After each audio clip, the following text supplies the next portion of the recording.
Salve, salve, meu aluno, salve, minha aluna, professor Leone Maltz, em mais uma aula do Estatuto da Criança e do Adolescente, e agora para falar da política de atendimento e também dessas entidades que fazem esses atendimentos, que são as mais diversas, desde a Fundação Casa, que é a que você mais conhece, até os orfanatos, estabelecimentos de saúde e também aqueles que têm a função específica de ressocializar esses indivíduos. Beleza? Mas vamos ao que interessa, começar a nossa aula para falar sobre essas entidades de política de atendimento que vão estar atuando na política de atendimento desses indivíduos.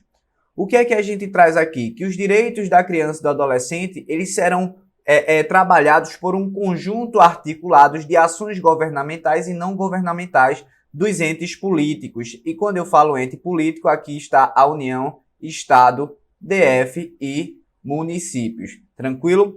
E a linha de ação para a política de atendimento vai seguir as políticas sociais básicas, serviços de proteção social e prevenção de redução de violação de direitos voltados à criança e adolescente, serviços especiais de prevenção e atendimento médico e psicossocial às vítimas de abuso sob todas as suas formas, serviços de identificação e localização dos pais, crianças e adolescentes desaparecidos, proteção jurídico-social até da parte específica da vara da infância e da juventude, políticas de programas destinados a prevenir o afastamento do convívio familiar e exercício do direito à convivência, porque a gente já viu que a criança e o adolescente têm direito à convivência familiar e comunitária, sendo a regra no seio familiar da sua família natural ou extensa. Então, essa linha de ação da política de atendimento vem também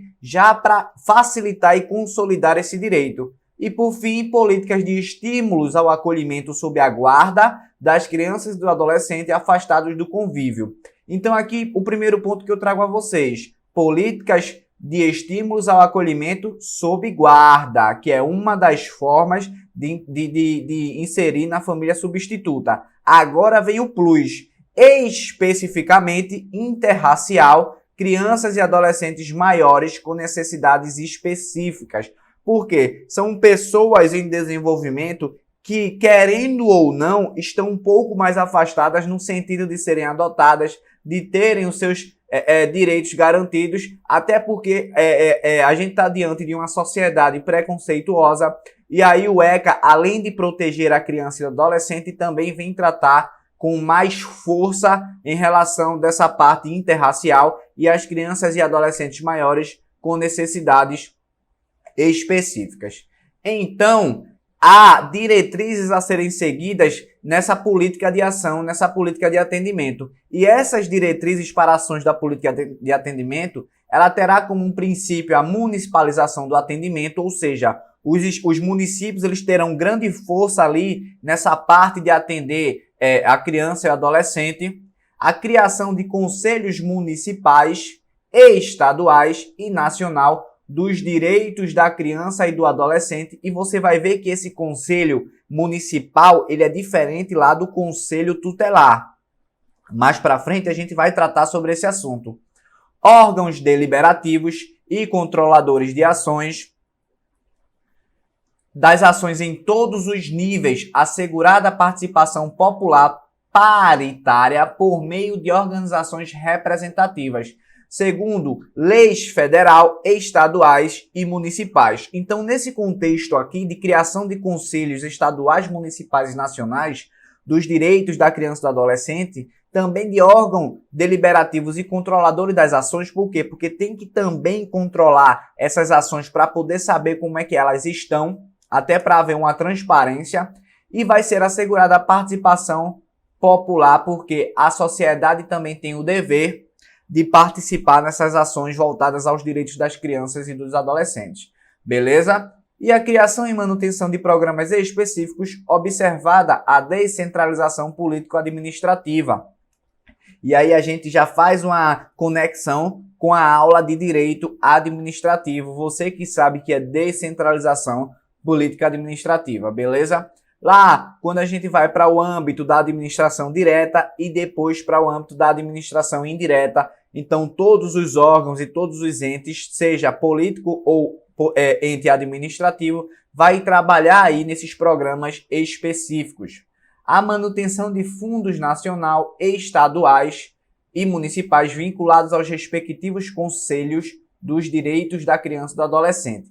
Então, esse Fundo Nacional Estadual e Municipal estarão vinculados a esse conselho aqui, que a gente falou logo acima. E a integração operacional de órgãos do Judiciário, Ministério Público, Defensoria, Segurança Pública e Assistência Social, preferencialmente em um mesmo local, para efeito de agilização do atendimento inicial ao adolescente, a quem se atribua a autoria de ato infracional.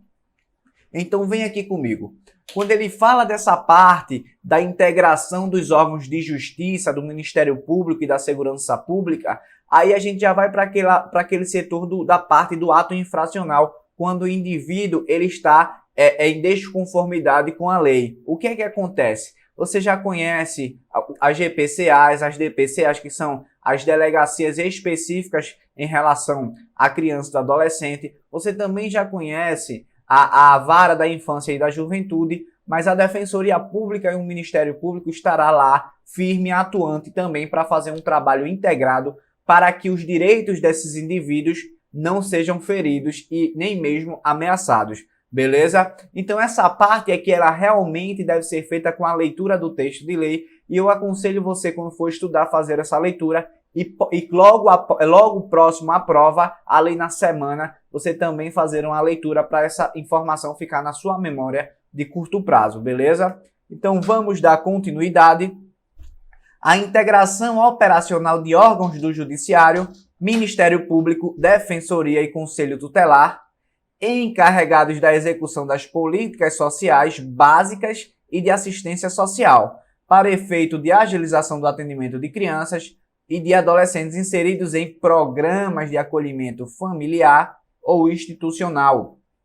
E aí você vê que aqui tem uma finalidade específica, que é o efeito de agilização do atendimento nesses programas de acolhimento familiar ou institucional, com vista na sua rápida reintegração à família de origem ou, se tal solução se mostrar comprovadamente inviável, sua colocação em família substituta em qualquer de suas formas lá no artigo 28, que é a guarda, a tutela ou a adoção. Então você vê também que a política social, as políticas públicas voltadas à defesa dos direitos da criança e do adolescente, elas também têm um foco na reintegração familiar como regra. Então, quando se fará a colocação em família substituta, é porque realmente todos os meios eles não foram suficientes para fazer a reintegração de forma a beneficiar esses indivíduos. Então, vocês sempre vão levar como regra a reintegração, a manutenção no seio familiar e a colocação na família substituta como uma situação excepcional. Tranquilo? Dando continuidade, mobilização da opinião pública para a indispensável participação dos diversos segmentos da sociedade, especialização e formação continuada dos profissionais que trabalham nas diferentes áreas de atenção à primeira infância. A primeira infância, a gente já falou nas aulas anteriores, as crianças que vão até ali 5 anos de idade. Por quê? Porque nessa fase é o momento em que elas absorvem muitas informações, e que também é importante para o seu desenvolvimento pleno, incluindo os conhecimentos sobre direitos da criança e sobre o desenvolvimento infantil. Formação profissional com a abrangência dos diversos direitos da criança e do adolescente, que favoreça a intersetorialidade no atendimento da criança e do adolescente e seu desenvolvimento integral. Então essa formação profissional vem lá do dever do poder público para formar os profissionais especificamente nessas áreas voltadas à primeira infância e também as crianças e adolescentes que têm alguma deficiência. Realização e divulgação de pesquisas sobre o desenvolvimento infantil e sobre a prevenção da violência em relação a esses indivíduos. Então, como a gente falou dos membros de Conselho Nacional, Estadual e Municipal, o que é que eu venho trazer aqui para você? a diferença entre os conselhos nacionais, estadual e municipal e o conselho tutelar, para que a gente não faça essa confusão quando estiver estudando. Porque o conselho tutelar, ele é municipal, mas ele é diferente desse conselho aqui dos direitos da criança e do adolescente. É claro que em uma articulação político-social, o conselho tutelar ele estará de frente ali, trabalhando e defendendo os direitos da criança e do adolescente. Mas é importante que nesse momento aqui a gente faça essa diferença para que a gente não caia em pegadinhas de prova. Então existem os conselhos nacional, estadual e municipal dos direitos da criança e do adolescente e existem os conselhos tutelares, que é municipal. Agora, o que é que a lei traz para esse conselho aqui? Que é de interesse público relevante e não remunerado. Já o conselho tutelar, ele traz que os membros desse órgão, ele vai ser remunerado, tem um período de mandato, só que a essência é de fato interesse público relevante. Por quê? Porque vai tratar sobre os direitos da criança e do adolescente. Mas a lei não vem trazendo aqui esse texto para o conselho tutelar. Então, se a prova perguntar que o conselho tutelar é de interesse público relevante, não remunerado, você vai marcar que é errado, porque os membros do conselho tutelar, eles são remunerados sim, tranquilo? Então faça essa diferenciação principalmente em relação à remuneração. Por quê? Esse conselho nacional, estadual e municipal não é remunerado, mas os membros do conselho tutelar são remunerados sim.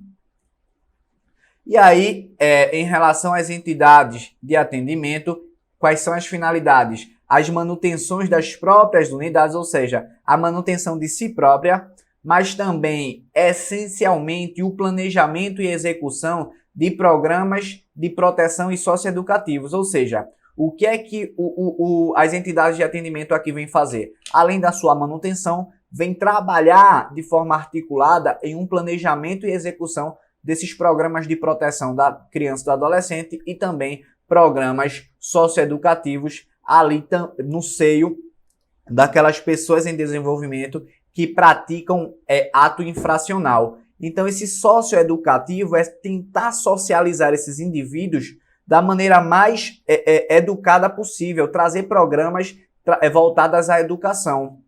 E quais são as diretrizes? Quais são essas entidades de atendimento? São as mais diversas possíveis e agora a gente vai elencar aqui a orientação e apoio sociofamiliar, apoio socioeducativo em meio aberto, colocação familiar, e veja, essa colocação familiar está genérica, acolhimento institucional, o que é que a gente pode pensar aqui nos orfanatos, beleza? Prestação de serviços à comunidade, com aquele caráter educativo e não de trabalho, de algo forçado. A liberdade assistida, que a gente vai ver lá mais à frente, nas medidas socioeducativas. Aqui a gente está falando dos estabelecimentos, das entidades que trabalham com essa finalidade. Semi-liberdade e internação, a exemplo da Fundação Casa. Beleza? Então, nesses termos, são as mais diversas entidades, como Fundação Casa, que a gente acabou de falar, e os orfanatos. Mas a gente também traz os estabelecimentos de saúde, acolhimento familiar. Então, desse modo, essas entidades governamentais e não governamentais, elas devem proceder à inscrição dos seus programas, especificando os regimes. Quais são os regimes? Que a gente falou lá: liberdade assistida, semi-liberdade, internação. Esses são os regimes. Então, quando essas entidades forem fazer as suas inscrições, elas vão fazer lá no Conselho Municipal. E esse Conselho Municipal vai fazer a comunicação ao Conselho Tutelar e também à autoridade judiciária. Agora, não é somente fazer a comunicação da inscrição. Qualquer alteração também será comunicada a esses órgãos aqui que a gente está tratando. Beleza? Por outro lado, os recursos destinados à implementação desses programas serão previstos em dotação orçamentária. Então, todos esses programas que a gente falou aqui, eles devem estar previstos em uma dotação orçamentária E aí, tanto na área da educação, da saúde e da assistência social. E além de tudo isso, uma prioridade absoluta também na implementação e manutenção dessas políticas públicas. Tudo isso baseado no princípio da prioridade absoluta que a gente vê lá na Constituição Federal. E essa prioridade absoluta é justamente nesse ponto de destinar recursos específicos na dotação orçamentária, na área da educação, na área da saúde, entre outras áreas, para de forma articulada contribuir nesses programas dessas políticas de atendimento à criança e ao adolescente. E também na hora de propor, implementar e fazer essa manutenção das políticas públicas sociais. Essa a prioridade absoluta é que vem falando, vem tratando sobre isso, beleza? Então, voltando aqui, esses programas em execução, pegue esta palavra aqui, serão reavaliados pelo Conselho Municipal dos Direitos da Criança e do Adolescente, no máximo a cada 2 anos, constituindo-se critérios para a renovação da autorização e funcionamento. E aí, quando a gente fala desses critérios, a gente vai tratar um pouco mais lá na frente, mas é importante que você saiba que as entidades não governamentais só funcionarão após registro no Conselho Municipal dos Direitos da Criança e do Adolescente. Então, há algo específico aqui para as entidades não governamentais. Veja que a lei não fala das governamentais. Então, nesse contexto, as não governamentais só vão funcionar após o registro no Conselho Municipal e dos Direitos da Criança e do Adolescente. Agora veja, existem requisitos para fazer com que essa inscrição, esse registro não seja homologado. E quais são as verificações? Instalações físicas em condições inadequadas, o plano de trabalho é incompatível com os princípios do ECA, seja de proteção especial, de propriedade absoluta, da defesa dos direitos sociais da criança e do adolescente, da dignidade humana, irregularidade na constituição da própria entidade não governamental, que haja pessoas inidôneas no quadro de pessoal, ou seja, ali nos recursos humanos, e também que não se adequem às resoluções e deliberações relativas à modalidade de atendimento. Então veja só, aqui a gente fala das entidades não governamentais que vão funcionar somente após o registro e outros requisitos que, se não cumpridos, a inscrição ou o registro não será homologado. E o que é que vem aqui também depois? O Estatuto da Criança e do Adolescente, ele vem tratar justamente sobre esse ponto em relação à validade máxima desse registro, que é de 4 anos, mas que também pode ser prorrogado de acordo com as condições que for avaliada nesse contexto aqui. E como a gente falou da reavaliação também, são esses requisitos também que a gente que o poder público ele vai avaliar, ele vai verificar na hora de fazer essa reavaliação para renovação. E aí o que é que a gente traz? Especificamente agora, a gente falou sobre políticas de atendimento, sobre disposições gerais. Só que agora a gente vai adentrar um pouco em algumas entidades mais específicas, em entidades que trabalham nesse sentido aí de semi-liberdade, de acolhimento familiar, institucional e também de internação. O que é que a gente vai falar agora é sobre a entidade de programas de acolhimento. E a lei não faz nesse momento se ele vai tratar de uma forma ou de outra. Ele traz aqui o que é que essa entidade de acolhimento vai seguir em relação aos princípios. Preservação dos vínculos familiares e promoção da reintegração. A gente sempre vem batendo nesse ponto. Integração em família substituta. Repare, quando esgotados os recursos de manutenção na família natural ou extensa.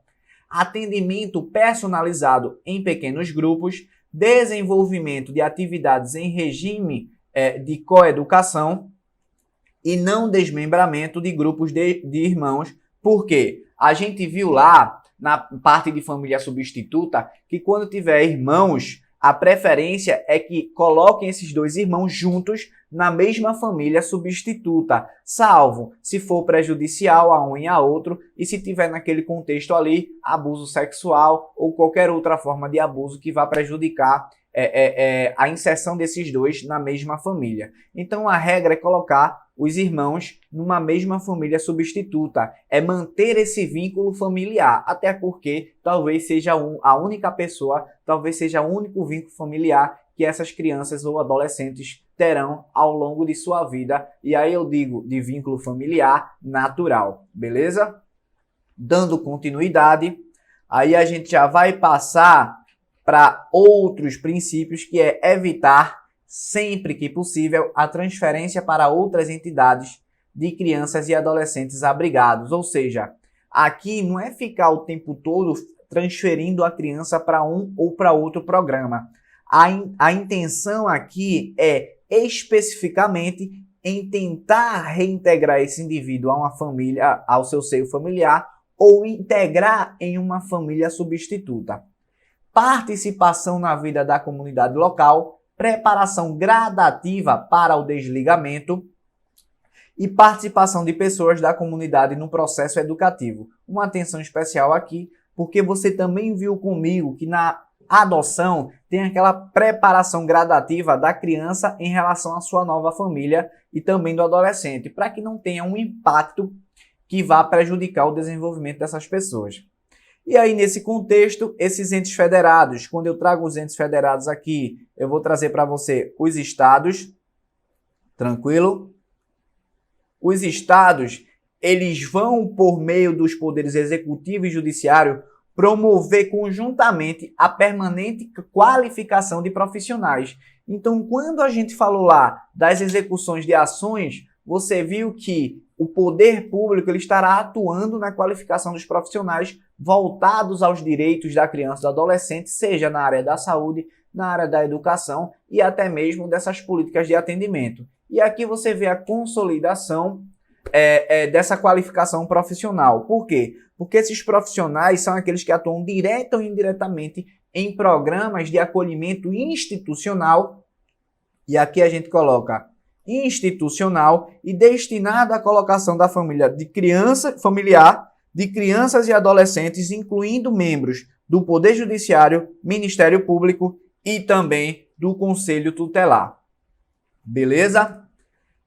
E dando prosseguimento à nossa aula, a gente vai falar aqui dos recursos públicos, porque em relação à destinação de recursos públicos a entidades que desenvolvam programas de acolhimento familiar ou institucional, é preciso que essas entidades e que essa destinação respeitem aos princípios e exigências da finalidade do ECA. E como finalidade, a gente também traz lá o artigo 6º, que fala que a finalidade da aplicação da lei do Estatuto da Criança e do Adolescente é o que melhor beneficiar a criança ou adolescente. Além de tudo isso, o descumprimento das disposições desse estatuto pelo dirigente de entidade que desenvolve esses programas de acolhimento familiar ou institucional é causa de destituição. Então vem aqui comigo. Quando um dirigente de entidade ele descumpre essas disposições, ele poderá ser destituído, mas essa destituição não fica por aí. Por quê? Porque esse indivíduo também pode ser penalizado através da apuração da responsabilidade, da pirâmide da responsabilidade, que vem falar da seara administrativa, civil e criminal. Tranquilo? Então guarde essas informações que as destinações de recursos públicos para os programas de acolhimento familiar ou institucional devem respeitar princípios, exigências e finalidades do ECA. Além de tudo isso, os dirigentes dessas entidades, se eles descumprirem qualquer disposição, é causa de destituição, e além dessa destituição, seguirá a pirâmide da responsabilidade, que é a responsabilização na área administrativa, civil e penal. Beleza? Vamos seguir para a nossa aula para falar agora da atenção especial em relação ao acolhimento institucional. Por quê? Porque essa especial atenção ela vai voltar para educadores de referência estáveis e qualitativamente significativos. Além de tudo isso, às rotinas específicas e ao atendimento das necessidades básicas, afeto como prioritária. Então, é importante que a gente coloque aqui em relação a essa atenção especial, porque ela vai ser voltada às crianças de 0 a 3 anos, em acolhimento institucional. Então, tudo que a gente viu aqui voltado para essa área de atuação de educadores, de rotinas específicas e das necessidades básicas, essa atenção especial ela é associada às crianças de 0 a 3 anos que estão em acolhimento institucional. Beleza? E o que é que vai acontecer? Em caráter excepcional, por quê? Porque a gente viu nas aulas passadas que deve-se ter um registro e também uma ficha para poder colocar a criança ou adolescente em um programa de acolhimento institucional. Mas olha o que a lei vem dizer também. Em caráter excepcional e de urgência, é possível que essas entidades acolham crianças e adolescentes sem prévia determinação da autoridade competente, mas deverá comunicar em até 24 horas ao juiz da infância e da juventude. Primeiro ponto, é um caráter excepcional e de urgência. Qual é o programa, qual é a entidade de acolhimento institucional e sem prévia determinação da autoridade competente, mas a comunicação deve ser feita em até 24 horas e não é qualquer juiz, é ao juiz da infância e da juventude. Então, dessa comunicação aqui, é importante que seja ouvido o Ministério Público e, se necessário, com o apoio do Conselho Tutelar. Então, vamos colocar aqui. Essa comunicação aqui, ela deve ser feita ao juiz, é claro, ouvido o Ministério Público, tá tudo aí no seu material, e, se necessário, o Conselho Tutelar. Beleza? Guardem essas informações, porque essas medidas elas são necessárias para promover a imediata reintegração dessa criança e do adolescente ao seio familiar ou, se possível, como último caso, a família substituta. E quais são as obrigações em relação aos programas de internação? Essas entidades de internação elas são entidades mais delicadas. Por quê? Porque trabalham com a internação do indivíduo e que, consequentemente, há uma restrição de liberdade desse adolescente. Então, nesse contexto, essas entidades elas vão ter uma série de obrigações que a gente vai ver agora.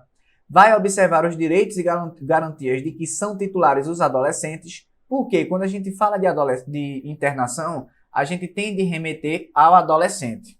Não restringir nenhum direito que não tenha sido objeto de restrição na decisão de internação.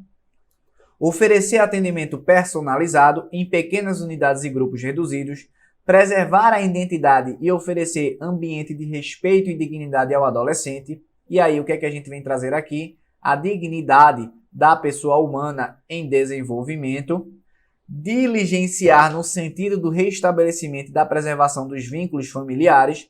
E comunicar à autoridade judiciária periodicamente, trazendo aqui periodicamente, os casos em que se mostre inviável ou impossível o reatamento dos vínculos familiares.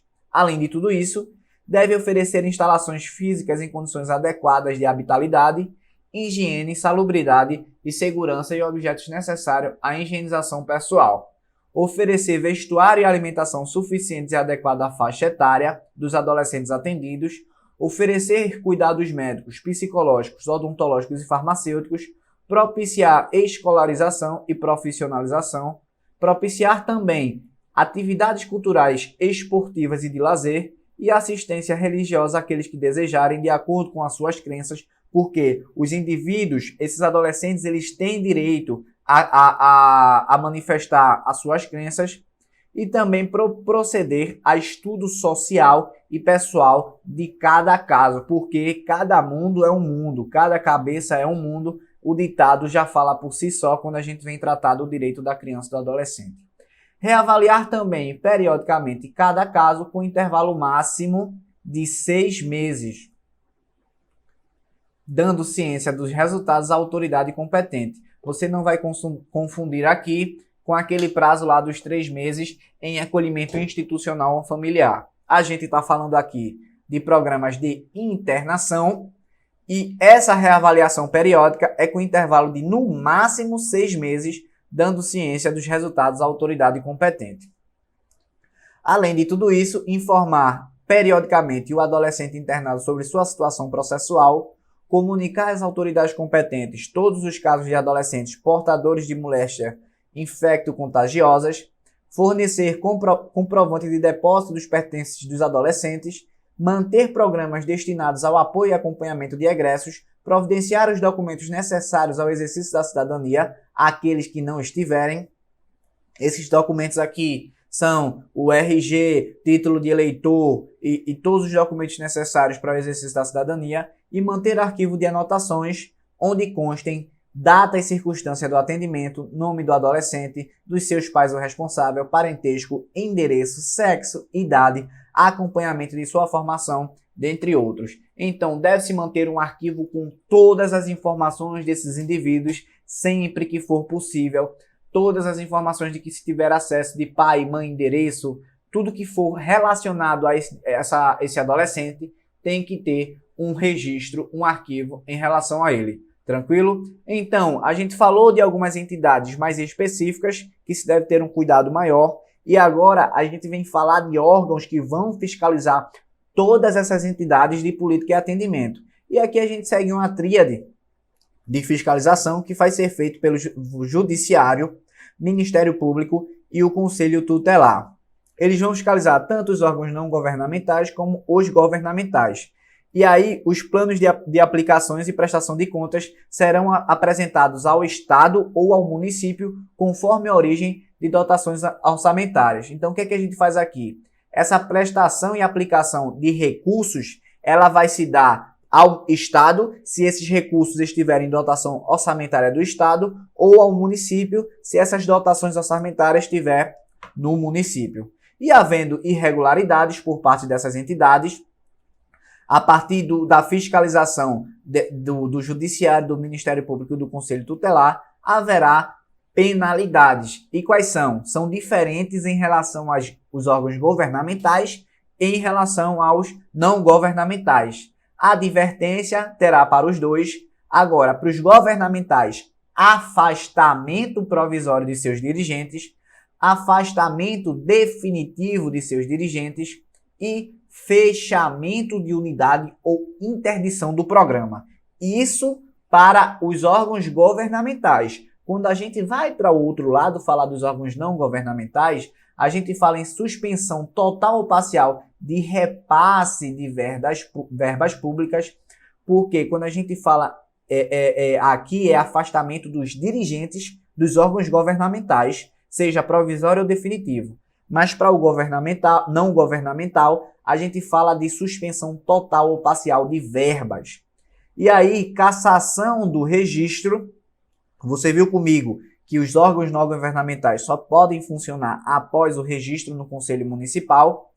E interdição de unidade ou suspensão do programa. Então, o que é que você vai fazer? Quando você estiver estudando, você vai fazer a sua leitura, tentando fazer essa diferenciação entre o jogo de palavras que eu trouxe aqui, e quando eu estiver próximo à sua prova, você vai fazer a diferença bater, inclusive ali antes de entrar para a sua prova, você pega essa parte, por quê? Porque se cair, você estará firme. Então, é importante garantir. E diante disso, para a gente finalizar em relação a toda essa fiscalização, terá, é claro, tanto as pessoas jurídicas de direito público e as organizações não governamentais, elas poderão sim responder pelos danos que causarem às crianças e ao adolescente.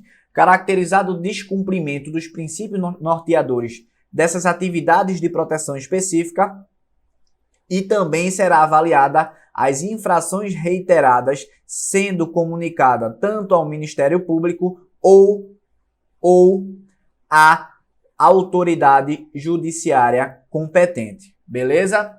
O que é que você vai ver aí? Que essa responsabilidade civil são dos agentes de pessoas jurídicas de direito público e órgãos não governamentais.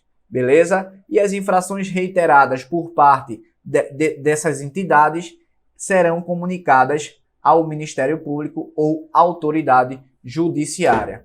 Então vem aqui comigo, você viu que tem muitas informações, você viu que há informações que são texto de lei mesmo, que deve ser feita a leitura, outras coisas a gente consegue fazer uma associação mais fácil. Ali o que é importante você pegar, tanto os princípios, ter uma base em relação aos princípios, saber que é tudo que, claro, volta para o bem da criança e do adolescente, e fazer essa diferença porque porque a gente sabe que em relação à criança e adolescente existem momentos que eles serão tratados de forma diferente. Você viu comigo que nos programas de internação eles são aplicados ao adolescente. Então, você já vai fazer essa associação de programas de internação de adolescente. E aí pegar os órgãos fiscalizadores e quais são as penalidades, tranquilo? Então bata aí devagar, vá fazendo os seus resumos para você também pegar uma lógica desse assunto e deslanchar para sua prova rumo à aprovação. Vamos que vamos e até a próxima.